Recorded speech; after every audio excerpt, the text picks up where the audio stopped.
طلبتوا مني حواوشي السجق فعملته لكم. كان عندي حوالي ربع كيلو سجق، جبتهم فتحت حته بالسكينه علشان اشيل الطبقه اللي بره. حطيت عليهم نص بصلايه، نص طماطميه من غير بذر او ميه، وفلفل رومي وشطه خضراء لو حابينه حامي. ومش هنزود في البهارات لان السجق اصلا بيكون جايب البهارات بتاعته، فانا بس اكتفيت بملح وفلفل وبابريكا. هنخلطهم كويس مع بعض وممكن نضربهم في الكبة كمان لو حابين. المرة اللي فاتت وريتكم الفرق ما بين الحواوشي في الفرن وعلى الجريل. المرة دي بقى هوريكم الفرق ما بين الحواوشي في العيش الاسود بتاع القاهرة وفي العيش الابيض العادي.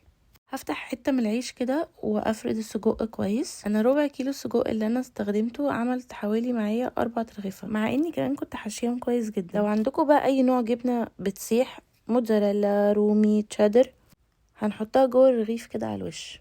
انا جربتها في رغيف واحد بس، حطيت ميكس جبن ودهنت الوش زي ما عملت المره اللي فاتت بالسمنه والبابريكا لان هو طلع شكله احلى.